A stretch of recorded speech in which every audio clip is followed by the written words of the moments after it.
A name is a huge part of a person's identity. It's usually one of the first things we learn about someone, and it carries a reputation. Throughout Scripture, God's name is extremely important to him. The second of the 10 Commandments is about using his name in vain. God does many things, including saving us, for his name's sake. In many places around the world, it is customary for a woman to sacrifice her family name, which was passed down to her from her father and mother, for her husband's family name, which was passed down to him in the same way. It is a sign of commitment and devotion, a way for a woman to say to her husband, "My parents and siblings are no longer my family. You are my family now." It's a way of no longer identifying with your past identity, but wrapping your identity around your husband. It unifies a family. It's a way for people to track genealogies, and passing on a family name is of immense importance to many people. When I was a teenager, I flirted with feminism. At the time, I hated the idea of women changing their name to their husbands. I thought it was misogynistic and unfair. Eventually, I came to see it as an incredibly romantic gesture and a way of showing undying commitment to your husband and identifying yourself as one with him. I thought it was beautiful, until I remembered that only the woman does it. She is sacrificing her identity, her reputation, her past, her family, and her everything to be one with him, while he does nothing of the sort. It's dehumanizing for a person to lose their name and take the name of someone whose name stays the same. It kind of says that he is the main character, is more important, and that she is his accessory. Like he's a whole person, and she's just part of him. It's devaluing to women. Since the dawn of time, kings and rulers have slaughtered little boys because they were seen as important. And since the dawn of time, little girls have been slaughtered by their own mothers and fathers because they were not. If you've stuck with me this long, thank you for watching. I'm Kate, and I know that this is a controversial topic, but please listen all the way to the end of the video. I can almost guarantee you haven't heard reasons like mine, and my solutions are rather unique as well. Without further ado, let's get into the Bible. Yep, I'm going to the Bible. In Genesis chapter 2, it talks about marriage. Verse 24, "For this reason, a man will leave his father and mother and be united to his wife, and they will become one flesh." Jesus then quotes this as the definition of marriage when he's talking about divorce in the book of Matthew. So, it says, let me read it one more time for you. "For this reason, a man will leave his father and mother and be united to his wife, and they will become one flesh." So that's what marriage is, right? Now, the word man can mean human. It doesn't have to mean adult male human. It could just mean human. Like, I would be a man in that sense because I'm human. I'm not an animal. I'm not an elf. I'm a man. But I'm also a woman. I'm definitely not an adult male human, right? So it's possible to interpret it that way. There is no way, however, to interpret it solely as a man and not as a woman. So the two options interpreting this passage are to interpret it as a man, as in male human, leaving his father and mother and being joined to his wife, or a person leaving their father and mother and being joined to their spouse. But either way, the man is doing it. The only question is whether the woman is also to do it, which I would be on board with women also leaving their father and mother and being joined to their husband. But any way you slice it, the man is called to leave his father and mother and be joined to his wife. This is scriptural definition of marriage. Within our current marriage ceremonies, we have two, so far as I know, two symbolic things where a woman leaves her father and mother and is joined to her husband. One is when the father gives the bride away, and the second is when she takes the husband's name. We have two of them. I'm not aware of a single thing that men do symbolically to say they are leaving their father and mother and are being joined to their wife. So now we have a situation where a man has his father and mother's last name and keeps them, and a woman leaves her father and mother's last name and takes on her husband's last name, which comes from his father and mother. Is he leaving and cleaving? No, only she is leaving and cleaving. So let's think about this. Around the world, including in the US, possibly tens of millions of baby girls have been murdered either before or shortly after birth because they were girls. Many more have been abandoned or neglected. Part of that is because girls cannot carry on a family name. The current way of doing things devalues and dehumanizes women and girls. It is unjust. Every person ought to be treated as precious because we are made in the very image of God. But because of this practice, many girls and women are mistreated and or killed.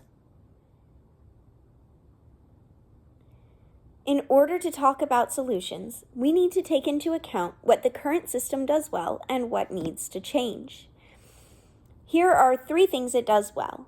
It establishes unity within the family, it provides a meaningful gesture of love and devotion, and it makes it easier to track genealogies. Well, male genealogies. Some things we might do well to change. It creates winners and losers within marriage. When a man and a woman get married and the woman loses her family name, who loses out on that? Not just the woman, but also her family, because her family name will not get carried on through her. So the man's family has a chance to carry on their family name if they have sons, right? But if you don't have sons, you lose your family name dies. This inherently makes it so that boys are sometimes treated as better than girls. They have more value because they can carry a family name. And it makes it so that families that have sons win with marriage and families that have daughters lose.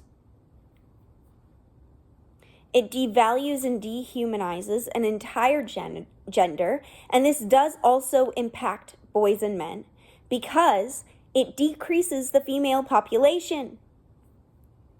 And now we have a lot of men who are without access to women because there aren't as many women. And when you have a lot of young men without access to women, you know what happens? Crime rates skyrocket. It's a problem. I'm not saying this will solve changing this will solve all of the problems related to fewer women and women being devalued, but it will solve some of it. So let's talk about some common alternatives. They don't solve the problem, so let's talk about them. One, there's hyphenating. Hyphenating, you have 2 ways of going about this, okay? One way of hyphenating, okay, you hyphenate your name when you get married, and then the children all come with hyphenated names, and then what happens when they get married? Are we going to hyphenate? Because then you end up with a Ricky Tikki Tembo situation where your name ends up 1 million names long. And that's just really impractical for legal documents, for memory, for a lot of things. So it's really impractical. What commonly happens, so far as I know, is one name gets passed on and the other name gets dropped, which ends up with the exact same situation we had before, because which name gets dropped? Usually the woman's. So can the woman really pass on her family name? No, not meaningfully. No, she might keep it, but then it dies in the next generation or the generation after. So she still can't carry a family name. So her value to her family goes down because the boy can and the girl can't. And so this still is not a good solution. There's also the option of the man taking the woman's last name, except it has all the same problems of the way we've been doing it in many parts of the world. It, still does all of the same things. It just devalues the opposite gender. So it's not a solution. And then the last solution that's really common that I know about is people not changing their names. Well, then you steal all the good from the family unity and the meaningfulness of having people leave their father and mother and be joined to their spouse. You lose all of that. There's nothing romantic about it. It's just like we're two separate people, and we're two separate people and we're not really united with each other. And that's not what marriage is designed to be. So maybe, and it also still, the children, you have the same problems with hyphenating for the children, getting their last names. So you still have all the same problems. It's not a solution. So here are my 3 alternatives, okay? One is that the couple actually decides on a new name together before they get married. This does mean that no family names get passed on, which can be sad, right? Because it's nice to feel like your name is getting passed on. However, if no family names get passed on, nobody is treated as better or worse or killed because of family names not getting passed on, because nobody's family name gets passed on. It does make it more difficult to track genealogies. However, I don't think this is actually as big an issue as people who might use genealogies as an argument would like to make it into. Most people that I know don't actually care about their genealogy. For example, what is your great-great-grandfather's name? I'm guessing you probably don't know it. I don't know mine. I don't know my great-grandfather's name, much less my great-great-grandfather's name. And this is like the male genealogy thing. It's supposed to be easier, and yet people still don't know. But if you really care about genealogy, you can still track it even when the names change, even when no names get passed on. In fact, it actually could make it cooler to look back at a genealogy that has been tracked when each family comes up with a new name for itself. So whenever people get married, they come up with a new last name that is their unified last name, because that last name then has a way of identifying what kind of person they are based on what kind of name they chose to identify themselves with. And so then you get more of a story when you look at genealogies, which could be really cool and beautiful. If you really care about genealogy and don't want to track it, I will also remind you that we have a cult that it would be good if that cult just converted to Christianity and stopped doing culty things. But for right now, they seem to be there and still doing their culty things. And this cult is Mormonism. And Mormonism is very determined to track everybody's genealogy for them so that they can baptize you after you're dead. Which we would prefer that they don't do that. But since they are going to do it, might as well make it a little more difficult for them. Might as well give them a little bit more of a run for their money. Might as well take a little bit more of their time so they have less time to do other worse things. So I honestly see it as a win-win. I am also aware that there's the objection that the man is the head of the household. So you lose that when you don't have the woman taking the man's name. It's their name together. Okay, fine. I do believe that wives should submit to husbands. The man being the head of the household, I think it's from the 1 Corinthians 11 passage where it says the head of every woman is man or something like that. Actually, let's look that up. Hold on.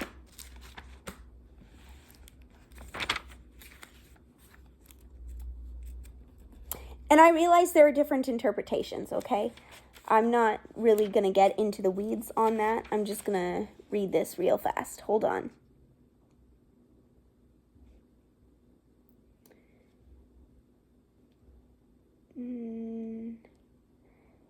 Okay, let's see.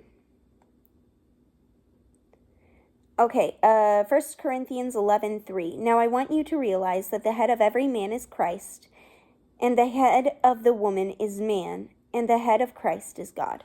Okay, so you can see a headship thing there. Okay, fine, fair enough. Then we can go to option 2. The man can decide on a new family name for both of them and for, their children. And if the woman doesn't like it, she won't marry him,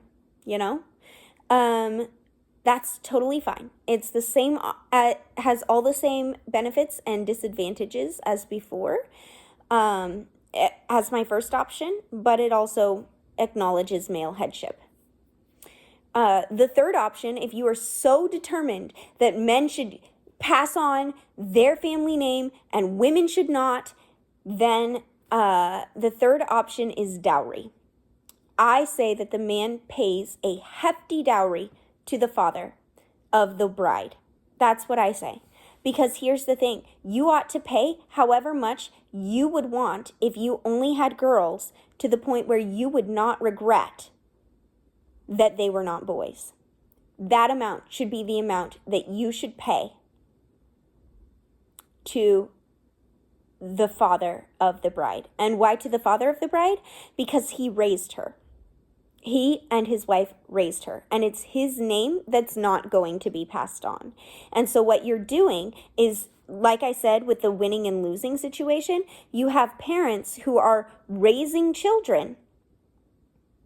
And if the woman's name never gets passed on and only the man's, then you have parents who are raising children, and they know when they get a daughter, oh no, I'm losing in this because I have to do all this work. I have to put all this money and effort and energy into raising her and taking care of her and protecting her, and only for another man to have her. And I get nothing from this. My name won't get passed on.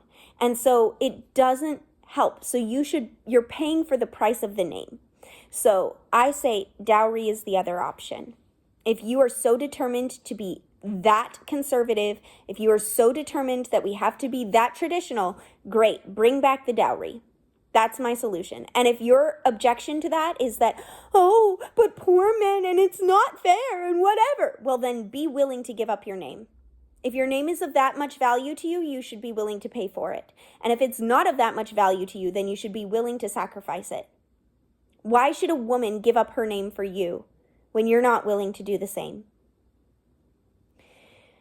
Okay, that was a lot.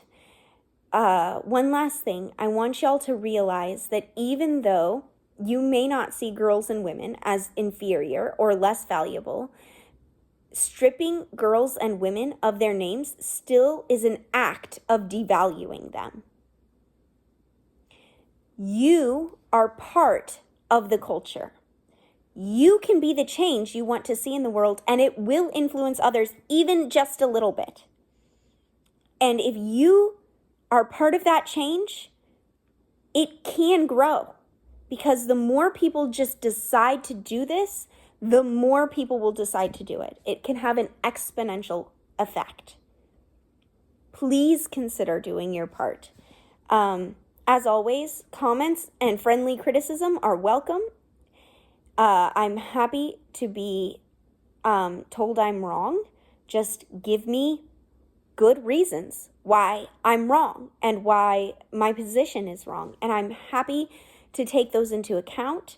I'm happy to respond. I know I haven't really responded to a lot of comments. I've kind of been overwhelmed by the mass amount of them, which I'm very grateful for them, but it's a lot. But I will do my best to respond. It might be a while, but I'll do my best to respond. And I try to be open to having my mind changed. But I think, yeah. Anyway, all that to say, leave as many comments as you like. The more the better, honestly. And if your comment is inappropriate or rude, it is subject to being deleted. So I'm just letting you know ahead of time. I hope you'll have a great day, and I will see you in another video.